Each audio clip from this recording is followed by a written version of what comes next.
Oh, finally! Yes, Like for a second, I thought we had a problem. Tour space is always funky as hell. it's okay. Glad you're here. You made it, which is great. Hello, Mim. Hello, Ennis. Hello, Mimo. Thanks for joining us. We're going to have a little chat. It's been a while. Um, I've been focusing on recording. I guess like we could call them like private episodes for our YouTube channel lately. So if you haven't checked that out already, I will make sure to link it on the space there in a couple of minutes.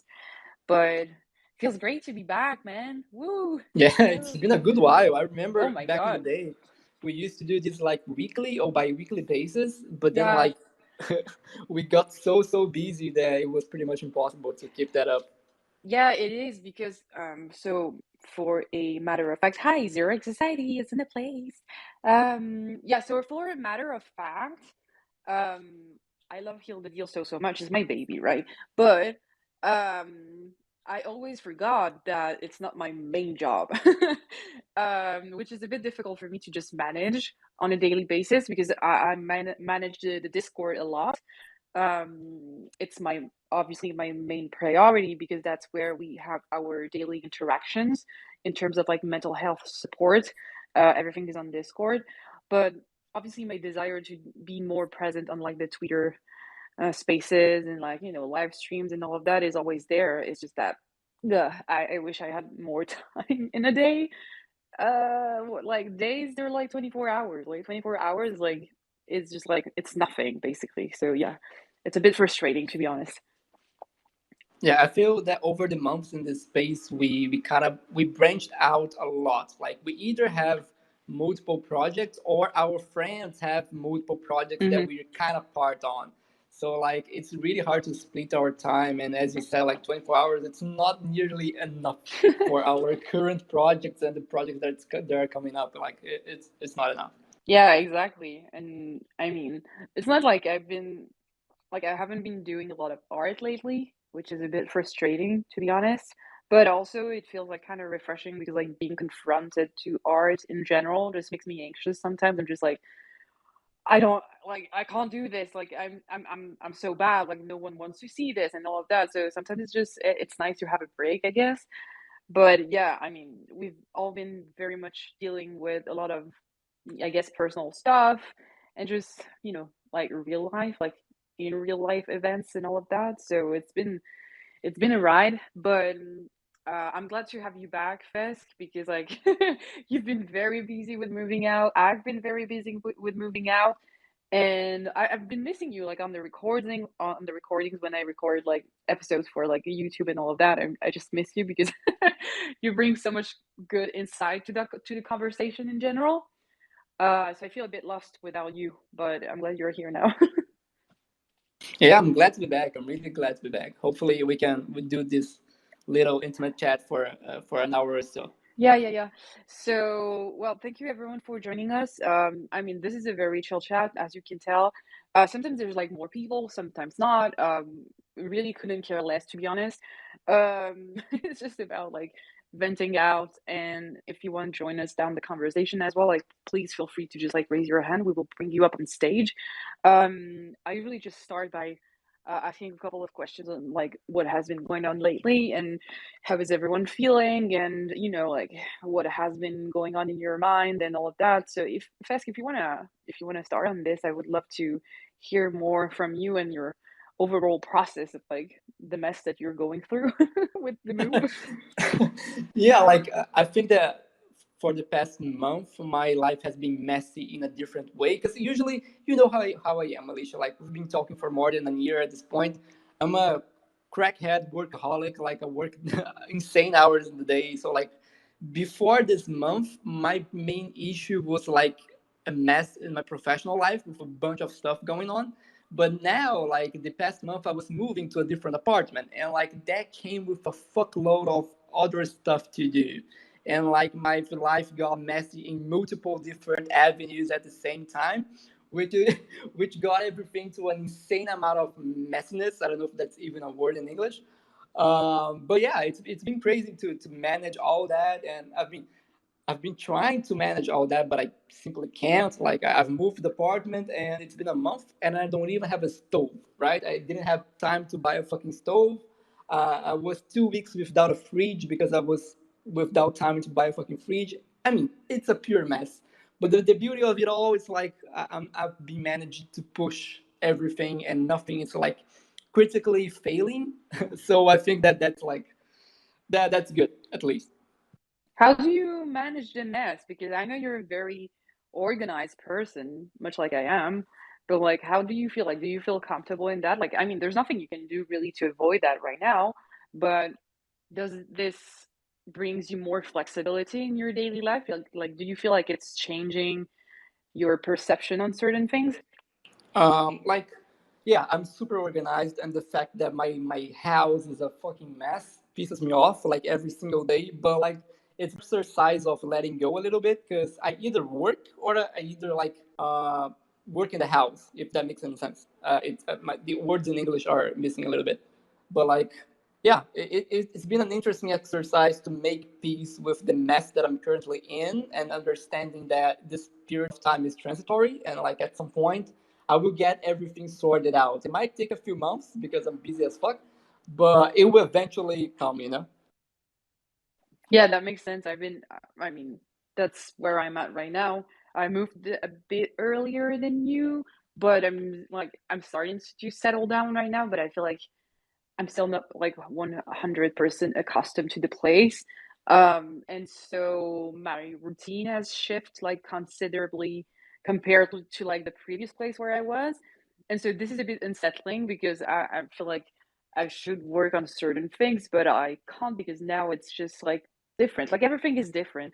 And I'm not sure that I'm comfortable with that because I'm not comfortable with change in general. So for me, like change is a difficult thing to uh process, like changing people, changing like environment and all of that. It affects me a lot. So I don't know if it's the same for you. Like, does this affect you or like your work as well? Yeah, I haven't been able to make art for a month at this point. Like for someone that used to do every days and make and post art every single day, like a year ago, like not doing a single piece for a month, it's a lot. Like it's a lot. At the same time as I'm really frustrated, I kind of like the change of pace because I'm working on another other type of projects, right? That are not strictly like working on art. But yeah, hopefully like once I get everything like more organized, my artistic side of me will kind of feel more at home, and I will be able to create a little bit more. That would be great. I mean, I'm manifesting that for you and for me as well.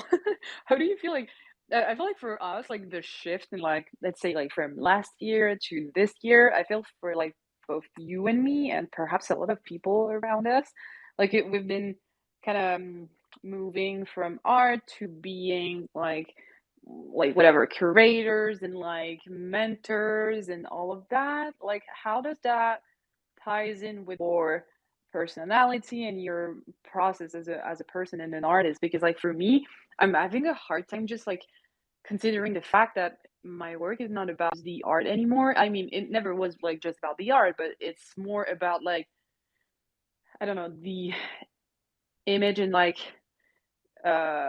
security that I convey around me and like the safety that I convey and how people want me to I guess like use that in projects and like be like more of like a spokesperson or whatever. Does that make sense? Yeah, that does make sense. And by the way, hi Josh. I saw. Oh, hi Hi. Adam. Adam. Oh, we have Adam Josh and and Josh Adam. Yeah, just yeah, popped yeah. in. The team is That's the name. here. But yeah, like answering your question, yeah, like I think that after the NFT space pick up and we kind of managed to have different, I don't know, I think that the NFT space brought to us different aspects of the professional career as a whole. So as you mentioned, like nowadays I'm working as a curator, I'm working as a consultant for companies, and I'm doing so many other stuff that are not directly art related, that they are all like challenges to me as a professional. And but I do think that all these different avenues, they kind of blend together in my professional career. Like one learned over the years, being a programmer and dropping out of college and becoming an artist, like nothing that you ever learn is for nothing. Like everything comes for a reason, and like even though different knowledges think that they do not like talk to each other, they actually do. Like deep down, they actually do. So these different avenues of career that you have and that we all have nowadays, they all converge into who we are. I don't know if that makes sense. If I got a little bit lost in the way. Yeah, yeah, no, no, no. It's definitely my perspective on that as well, and I think you're definitely right. I guess my main concern comes from that. Sometimes I'm like, am I qualified to do that? Like, you know what I mean? Like, am I qualified to mentor people, or am I qualified to advise companies on like doing certain things, or am I qualified to be like I don't know, like a spokesperson for like mental health stuff and all of that? Because like technically I don't have like degrees in all of that, which is an old fashioned conception, of course, of like having capacities related to degrees and fucking studies and all of that. But at the same time, it just makes me feel like, yeah, it's just imposter syndrome, basically. Like, I feel like I should be focusing on like the things that I'm meant to be doing because I studied like fucking 7 or 8 years to do that. But at the same time, I don't want to because I'm more than just that. So it's all about like this confusion in me, um, and the time like all of the time that each action and project just takes me in general. Like I'm just more concerned about where I'm going. I guess that's more like where my mind is at right now. Yeah, yeah, that makes sense. Regarding like the qualification stuff, I don't think that you needed a diploma for certain things. Like as long as you don't pose yourself as a fucking professional, like I'm a professional on mental health. Yeah, yeah, you shouldn't do that because you don't have the diploma, you know. But like you're everyone is qualified, I don't know, to speak by their experiences, right? So when you give out mental health advice, you're basically speaking out based on the life experiences that you had. I don't think that that's a problem, and I do think that the life experience that we have in certain ways give us the qualification to speak about certain stuff, you know. Once again, not in a professional way, but in a, I don't know, uh, I'm missing the word in English, but I think you got this point.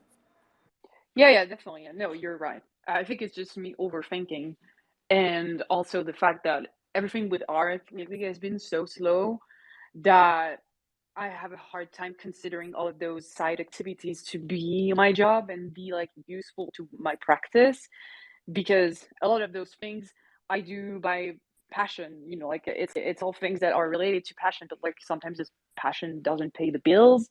So again, at night sometimes I just get anxious because I watch back, like I look about my day and I'm just like, did I do something constructive for my career? I guess, like, if we could call it like that, or am I just like turning around in circles and just like not moving or building enough or whatever? Because, like, again, this is all a conception that I see going around, and just like I know that I'm much more on the slow paced side of the community and space and all of that, and I'm very comfortable with that. But at the same time, the confusion and self-doubt just make it difficult sometimes. It's weird. Anyways, did someone have a question? I feel like I saw someone like raise their hand. Sorry about that. But yeah, that's where my mind is at right now. It's fucking difficult, like to navigate a bear market, a move, turning 27, which is like rockstar death year. Like that's gonna be difficult, man. But yeah, I feel you. Like I feel that I'm 25 and I already feel old as fuck. I know that that's wrong. I know that's completely wrong. But like my back already hurts a lot. Like it shouldn't be hurting this way, at least not this much. Dude, Um, you have to go and exercise a bit. yeah, I really did. I really did. But yeah, when you talked about navigating the bear markets and stuff like that, I don't know. I don't have a clear answer to that, but I really think that this for us that we're really involved into NFTs, like this bear market is kind of an opportunity to branch out into other stuff. And as you said, like we nowadays have different avenues on our careers. Like if NFTs are not like pumping hard, you can maybe direct your efforts into another side of your career that more like maybe a year from now will converge into the NFT space somehow. So like I don't think that you should stress out way too much regarding the bear market. And maybe use this time to focus on something else that will be useful in the future eventually, if that makes any sense. Yeah, definitely. I'm focusing on mental health. I think it's supposed to be helpful for the future, apparently. Uh, so far, not so great, but we're getting there. We're doing the work, where we live, we learn. But I think it's a good point that you mentioned, and I want to ask you, what would that thing be for you if you had to like branch out and find something else? I want to read that question. Interesting, interesting. Like as of now, I really slow down the NFT space as a whole, and I'm kind of directing my career into more like business side of it. So like one thing that was really cool, like because of NFTs, especially down here in Brazil, I got a lot of media. I was on television, like national television, and that got me a lot of exposure to a bunch of different companies. And like these companies keep reaching out to me, trying to understand the NFT space, trying to understand how they can use the technology to their business. And like it's simple stuff. These bastards don't even know what the hell a blockchain is, you know? So like I'm nowadays directing my career more into like consultancy, if that makes any sense. But at the same time, I'm kind of working with like as a freelancer on a bunch of like projects, using my skills to do not to make art per se, but more to make content, if that makes any sense. So yeah, like so these markets is directing my career into these other avenues, but I'm not forgetting the NFT space at all. You know, especially because I'm working with companies and explaining the technology and blah blah blah. That makes sense. And also, you're very comfortable, at least from what I see, with the communication and just verbalizing thing, which I feel like is a good thing for you to just, go towards that avenue because especially like in Brazil and all of that, I feel like it's important like to support those kind of initiatives in your own country as well, which is something that I would do if I was still in France, but I don't. But I focus about being here in Canada, which is what we do with the Zurich Society and the gallery and all of that. This has been like really interesting for like the past year to work at the gallery and just being more, just feeling involved into the art scene. I feel like it makes me feel more comfortable than I was because, like, if I look back at several years ago when just like doing art on Instagram, I felt like I wasn't part of anything. It felt like I was just part of me posting things, trying to be heard. And now I feel like I'm making, yeah, I guess not like a difference, but I mean, it makes a difference for me in my way of apprehending myself and my work and my abilities to raise certain concerns and questions. Anyways, hey, we have someone on stage, NFT collector. Hi. Good morning, everybody. What's up? Hello. Good morning. Good afternoon. Wherever you are. What's going on? Do you have anything to share with us? I'd Yeah, love to so hear look, you. yeah, I saw mental health, so I always jump up on this when I talk about it. I'm a, Glad you are. I'm a true believer for sure of mental health, and I believe like before anybody wants to have a big dream about making it big in life, you have to first get your mental health right, and then go after your money. Because if you have money and you're not mentally right, you're gonna make the very wrong decisions with a lot of money that is going to cost you more and it's going to hurt more. So always reverse that mentality and fix yourself and love yourself first, and then go after your money, because when you have a right balanced mind, you're always going to make the right decisions. You're going to be surrounded with the right people. You're going to know the difference between the wrong and good, and you're actually going to go through what's good and bad. You like, because you're mentally balanced, and balance of mind is, it comes with a lot of crazy steps that you have to take. Same way, like let's say you have 200 pound and you want to lose like 40 pound right now. It's going to take you a year of hard work every day. So your mind is the sensitive muscle in your whole body that it has to be years of work.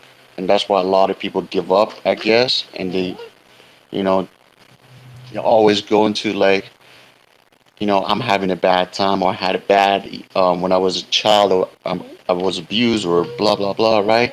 And then they want to numb it. So what they do is like, pharmaceuticals, alcohol, certain things that it it just puts a band-aid on it and it makes it worse because next day you're sober and you're gonna deal with it anyways. So, is exercise your mind, talk to the right people, surround yourself with right people. Don't go after money. Money will come if you do it right. Just balance your mind.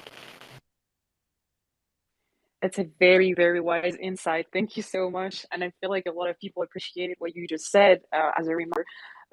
May I ask, because I see that obviously your handle is NFT Collector 101, so I'm curious to know if this insight comes also from your process of being a collector, like your experience as a collector, and how does the mental health aspect affects the way you interact in this space? Like, does that into what you just said? Yeah, I mean, if you genuinely a nice person and you care about people and your mind is in the right place, you're obviously going to make the right moves. As a collector, it's just your your vision is more clear than others because a lot of people, I guess, the vision is clear, but then there's too much emotions, extra emotions involved with it that makes it wrong. So the communication becomes more complicated. Certain things you gotta let it slide. Certain things you just gotta not, you gotta ignore. And when you get a hater in your life, you could just block them on social media and get it over with.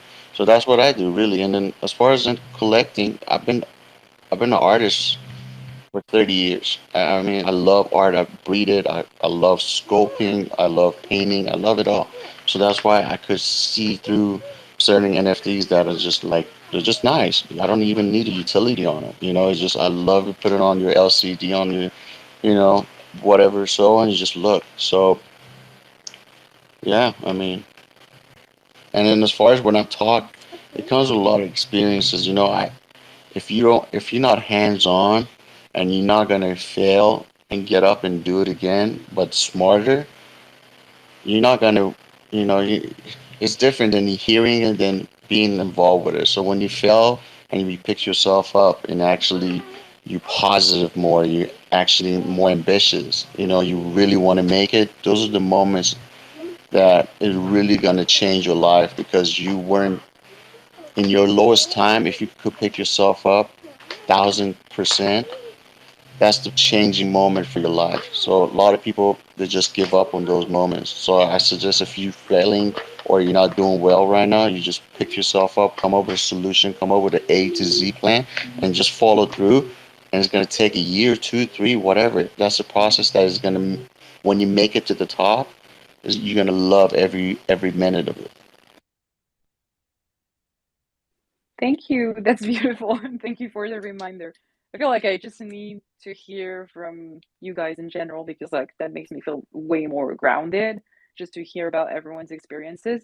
Um, I was wondering because you mentioned how mental health affects people decisions whether it's financial or anything like that's personal, etc.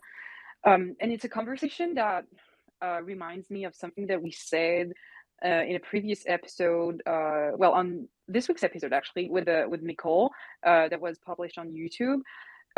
We talked about like the fact that a lot of people are um, surrounding the NFT space for different kind of purposes. Some of them being utility and finances and making profit and all of that. And I always wonder how how these persons manage their mental health as well because I'm just curious to know like if there's any kind of awareness or if it's like an escape. Is it both of those things? Like I'm just really concerned a lot of the time because I just want people to be safe and surrounded with positivity as well, and sometimes I just feel like it's not possibly the best place for that, like when you're involved like in super like high PFP communities and all of that. Obviously I'm not into those communities, so I can't speak from experience, but that's just a question that I have and a curiosity, I guess. If anyone wants to jump on that, I would love to debate about that. Fesk, maybe. Okay, Yes. let you Uh, guys. Sorry. Just a real quick. If you're an artist and you've been doing art, doesn't matter what space you come in. If you love your art and you put it in and people are not buying it, Doesn't matter. You're creating art for yourself. You're not creating art for anybody else. The spaces and this NFT give you another platform to just put your art out there for other people to see it. Don't go after the money, go after the passion you have and just follow through that passion. And the true artists, they love what they do. So if you do that, eventually gonna somebody gonna notice you, somebody big gonna notice you, eventually gonna go big.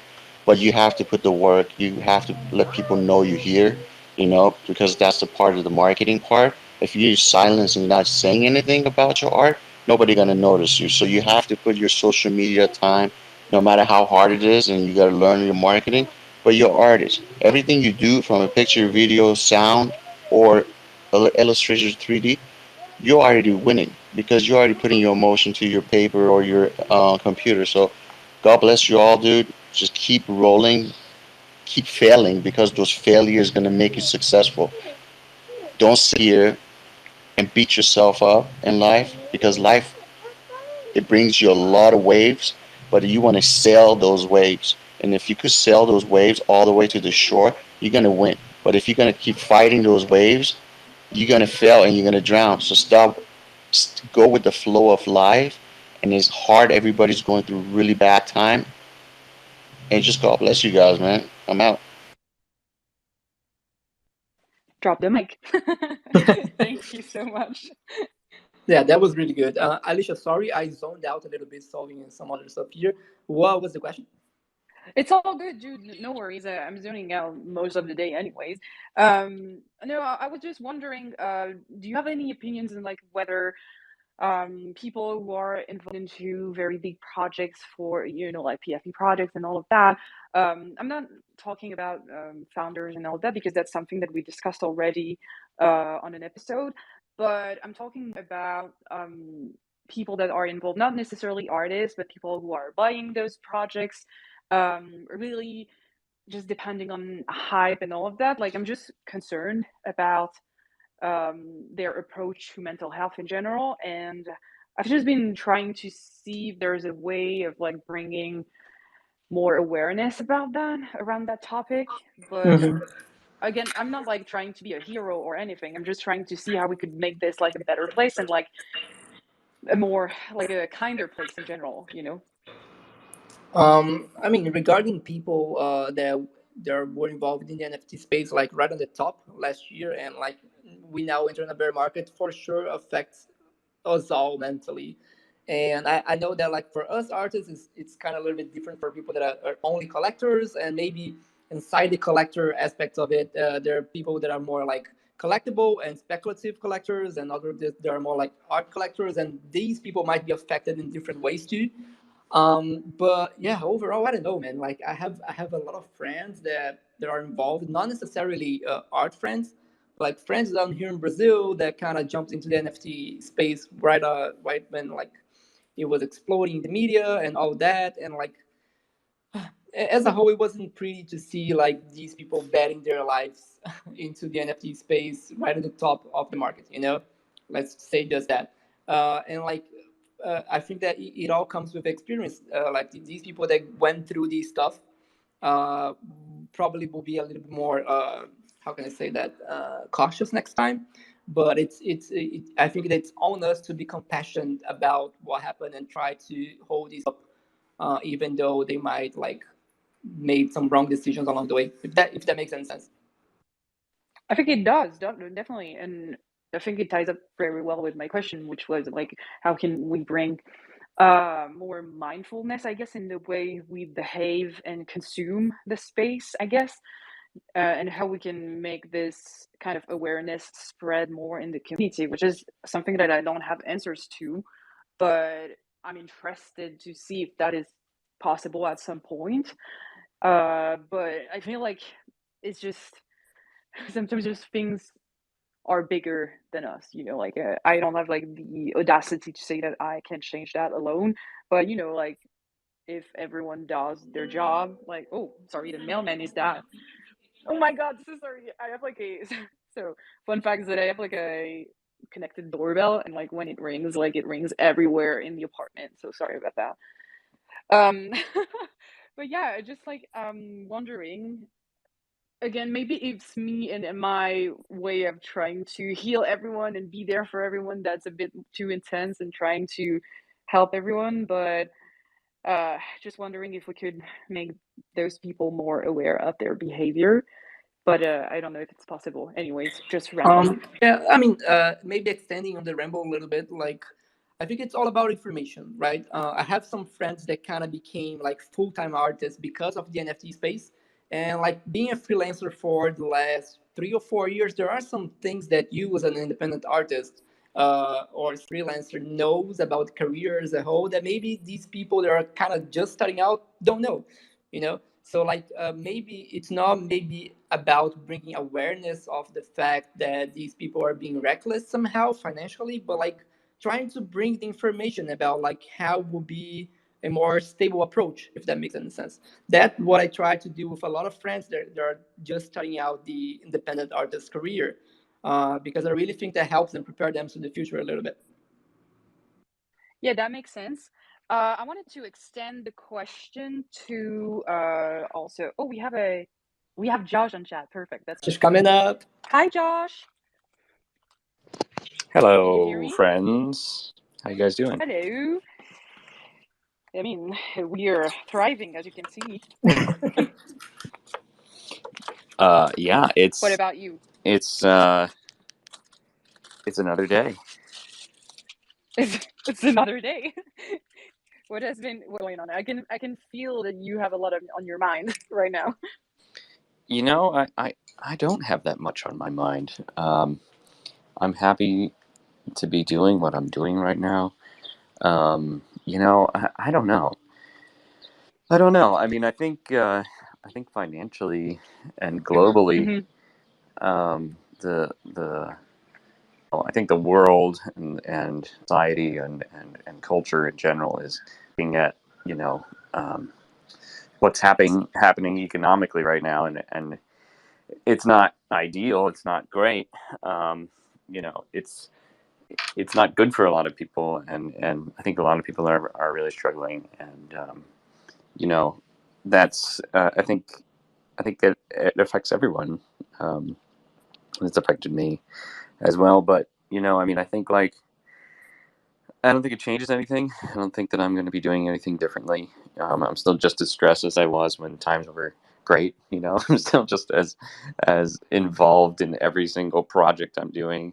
And it's like, you know, there's this underlying current of like, oh, the market's really good, but I'm still busy, and it doesn't matter. Like I have to do this thing, I have to do this thing, and I have to go to this other thing, and then I want to like get on board with this, and then I need to learn this software, and then and then I have all these ideas, and I don't have any time to make them, you know, which is like the general narrative of my life, and that is still there, and that hasn't changed. You know, it's exactly the same as it was before. You know, it's like that's running, and then in the background, you know, it's either like, oh, the market's really good right now, or the market's really bad right now, and I mean, I think like last summer we got a little taste of it, but I remember going through like the downturn after 2017 with crypto and everything, and just kind of like shelving it, you know, like just putting it on a shelf in my mind and saying like, okay, well, you know, like that's not as exciting as it was, you know, 6 months ago, but what am I doing today? And you know, I think for me, I do I do a lot of things day in day out, no matter what the market conditions are, because like no matter what the market conditions are, like I can find ways of making myself miserable just by using my own mind and convincing myself that everything's terrible and and going down a rabbit hole that like nothing's ever going to work out and it's never going to be any good and it really is it's an inside job, you know. I mean, I think mental health in general is an inside job, and you know, it's about kind of having like a daily practice. You know, for me, it's just about you know waking up, meditating, journaling, doing my thing, and getting out and exercising. You know, I like run 2 times a week and try and go surfing at least once a week, and like that's huge. You know, but there's an interesting thing that the previous speaker, I think he left, was bringing up that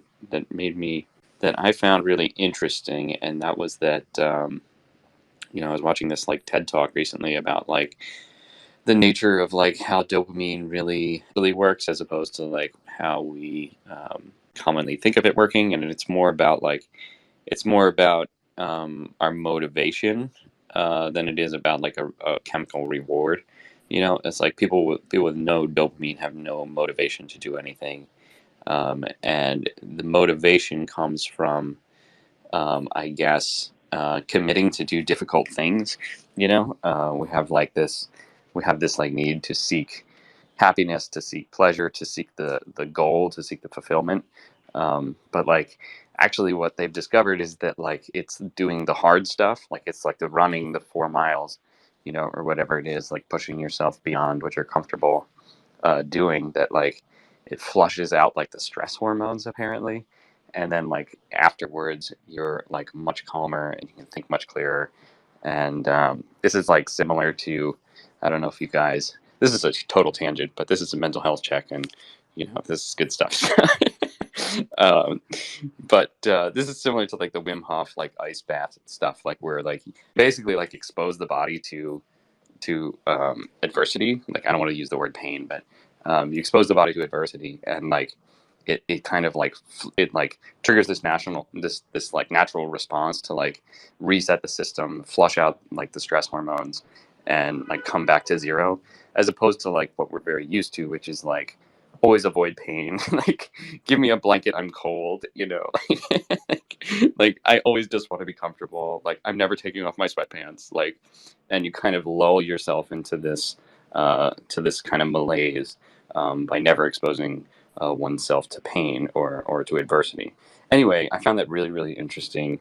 And so, like, this week, my girlfriend and I have started doing Wim Hof cold showers, and we're just like trying to like try different things. And I'm gonna probably run an extra mile today. And yeah, like just remembering that like there is a huge value to the struggle, or there's a huge value to the adversity, when it comes to like doing anything. So like struggling through times in my art is like definitely, um, it's definitely like helped me grow as an artist. But like personally and individually, like on a day to day basis, those kinds of things, like like meditation, I guess, like it isn't really any good if you're like sitting there and you're happy the entire time. Like, people think like they can't meditate. It's like it's supposed to be hard. It's not supposed to be like, oh, I'm sitting here and I'm happy and I am at peace and I am one with the universe. It's like that might happen sometimes after you've been doing it for a long time. But even if you've been doing it for a long time, most of the time you're just sitting there like, like frustrated, and you're like, man, I need to get up and do something else. But you've made a commitment to like keep doing it. And yeah, just sitting with it and kind of like walking through it, is it helps to train the brain, I think, to you know to be a little bit more comfortable walking through difficult things, and then like to give ourselves credit on the other side too, and be like, hey, look, I know I can go through tough stuff. Like, you build up your own belief in yourself. So that was like a long tangent, and yeah, I don't remember what the original question was, but how do you guys think about dealing with challenges? Well, first of all, I missed you so much. I must say, because like just hearing you is like, oh my God, yes, that feels like home. So thank you for that. Um, and no, I think like everything you just said, I don't think there was a question, to be honest. There was just like Rue ramble basically, and so very appreciated. And I think like everything you just said sums up a lot of stuff that we're trying to talk about, generally speaking, at Heal the Deal, outside of Heal the Deal. And for me, challenges, it's, oh man, it's a tough thing because I love a good challenge. Like I, I'm a bad loser. Like I need to win stuff. Like I need that. So whenever I have a challenge or I make something a challenge for me, I have very high expectations for myself, really handle failures very badly, and I've been trying to avoid that.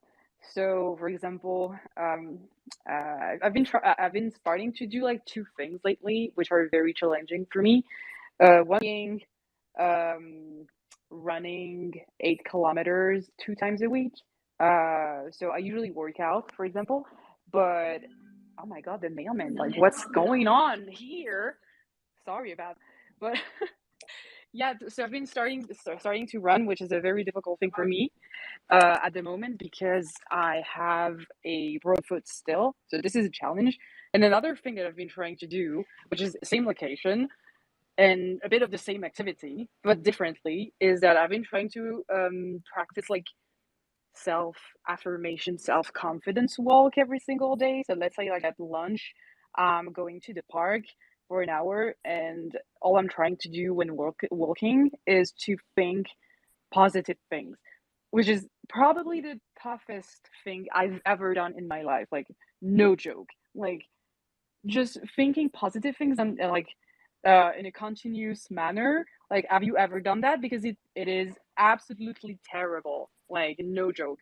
Because your brain just gets distracted, you know, like your brain is will always go back to different kind of stuff because that's how thoughts work, right? They just flow in and out. They don't correlate particularly to any of those other thoughts as well. So you're just like lost in that. And when you're trying to recenter every single time that you notice that, which is very similar to meditation if you're familiar with that, well, it's very fucking difficult because you're just like, oh my god, I just started wondering at does this person is looking at me, are they judging me, oh my god, what's wrong with me, and all stuff that has no place to be, but really it just happens in your head, right?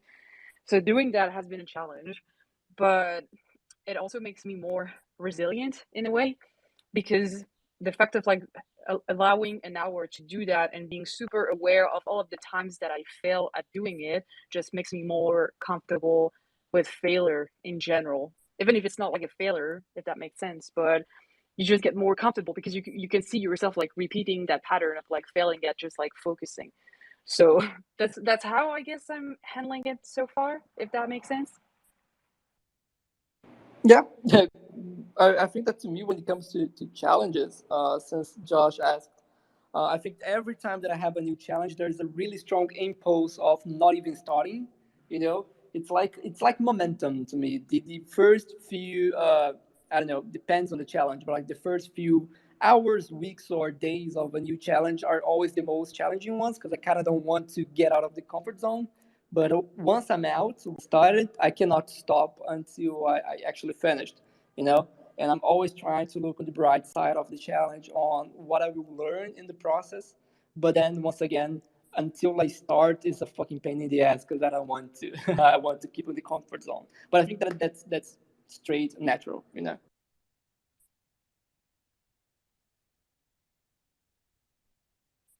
Yeah, that comfort zone thing is so accurate, by the way. Like, um, it's so easy to stay in your comfort zone, whether it's with anxiety, mental health pattern, and all of that. That is a comfort zone as well.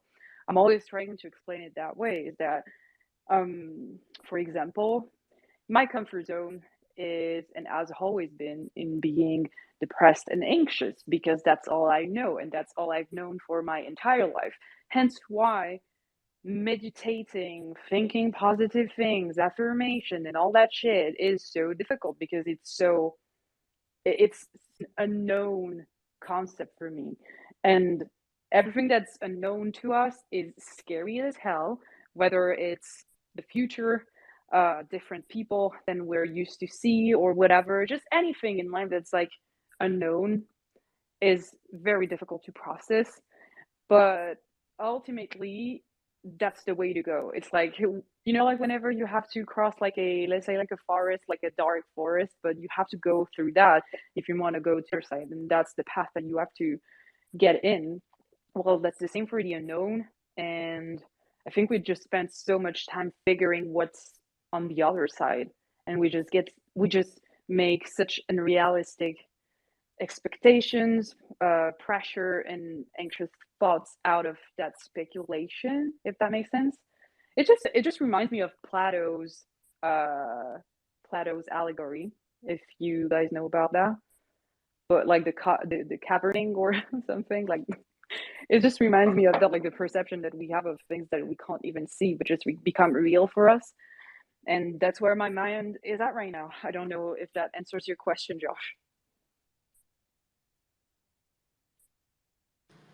Yeah, I mean, you talked about comfort zone, and like it's funny because it just made me realize as you were talking, like there is no such thing as a comfort zone, you know, like because if I just stay in my comfort zone, it just gets more and more uncomfortable, you know, like I just get more and more stuck, because like you know, there's this like human, you know, tendency to just avoid doing difficult things, you know, to avoid like walking through pain, you know. And it's like, so like really what I think is my comfort zone is actually just like, you know, almost like a prison cell, you know, it's like, it's, you know, it might have, you know, a nice, like it might be nice for a moment, but like in the long run, like I'm going to be miserable if I reduce my, you know, experience down to like just like what's right there. But, yeah, I love the positive affirmations. I love the, you know, like that's mindfulness. You know, like remembering to, you know, remembering to bring awareness like back to the practice that you're doing, whatever it is, if it's meditation or positive affirmations or even just positive thinking. You know, that's like that is meditation. Like that's mindfulness. You know, it's like you're just, you know, you're training the mind to like return to center. You know. Um, and that in and of itself is the thing, you know, like that's the thing that happens, you know. It's not about when you're it's not about when your mind is free from negative thinking. It's more about when you remember to return to that, you know. It's like I have this like mantra where I just try to tell myself to stay present, you know, all the time. I'm like, stay present, stay present, stay present. And I told my friend this, and she was like, yeah, but you can't. You can't stay present. Your mantra should be return to present. And I'm like, okay, all right. That checks out. But I still use it anyway because it works for me. But um, yeah, it's just a matter of, I think, you know, I think of just sticking with it, you know, because sometimes it's like you wake up in the morning, you're like, I don't want to do this. I don't want to go running, you know. And then at the end of the day, I like feel better. So I agree, and it did pretty much answer my question. Um, you know, is I guess do you work different ways? Do you have different kinds of work routines for your art, like when you're feeling positive or when you're feeling negative? Because like for me, it's I've noticed that like if I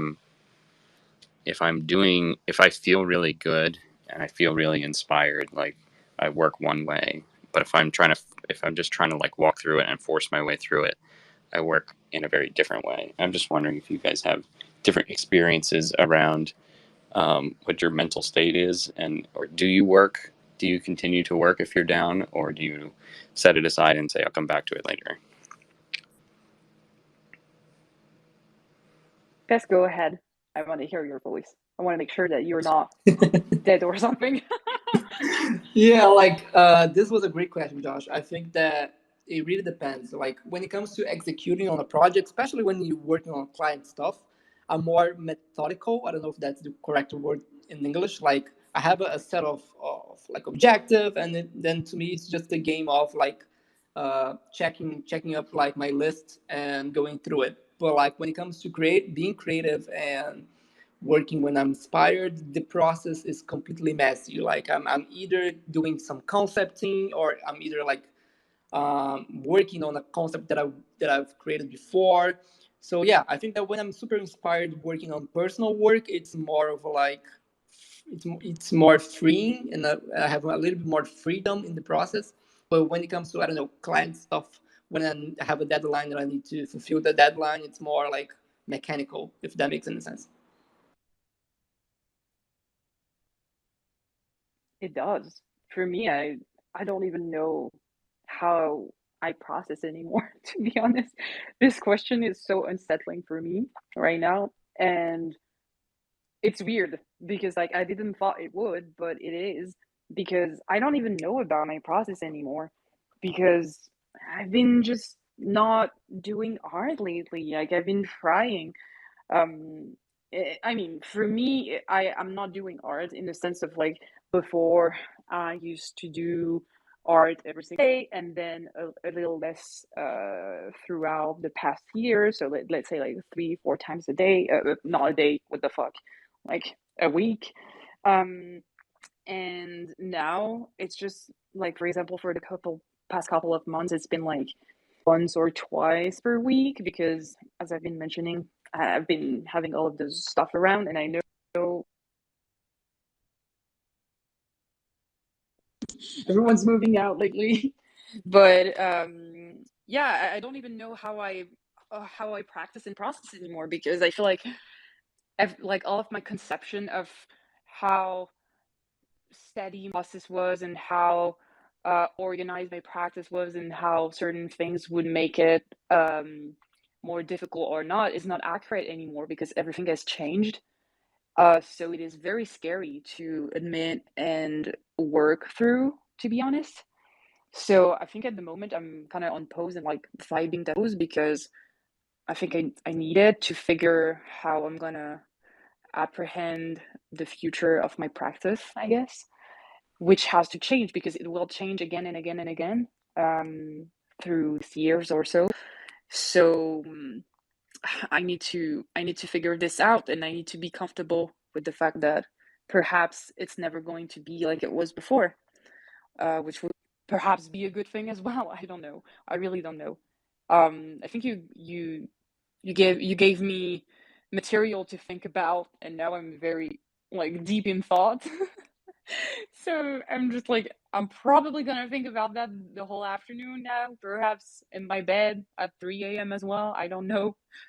But I guess that's what friends do, they make you see things differently and they make you ask questions that you didn't ask yourself before. So I appreciate you for that, actually. Thank you. Also, I need to mention that it's already 2 p.m. So it's been an hour already, and it's been a fantastic hour with all of you. I'm so grateful once again for everything that we get to talk about in these chats and for the absolutely flabbergasting support that I get every single day. I'm sure a lot of people will agree on that for themselves as well. So thank you for that from the bottom of my heart. Thank you so much. Any final thoughts to anyone? Yeah, I don't know. I'm happy to be here. We used to do these spaces almost weekly, so yeah, it's been a while. So it's always happy to Mm-hmm. jump back a little bit and chat for a while. Yeah, I've been trying to get back at it slowly but surely, trying to implement special episodes on YouTube as well because I feel like that's also a different kind of content, and I really enjoy that. Also, I'm planning on doing more Heal the Deal play episodes. If you haven't watched the first one we did with Alexi, Euphoria, it was super fun, and I think it ties in very well with the content that I want to provide as well. We were playing like this game. We're not really strangers. The card game where basically you just ask each other questions to get to know the people in front of you better, I guess. And it's just so good because you get so surprised at the answers in general. So I really recommend that. So I'm planning to do that more, but it has to be outlined, so it's a bit difficult to manage. But that's where my mind is at right now. And hopefully by the end of the year, we will have Heal the Deal Stage 4. If I'm not a lazy ass motherfucker, that would be great. But yeah, until then, you know the deal. Uh, quite literally. You can always jump on the Discord. Always happy to chat there.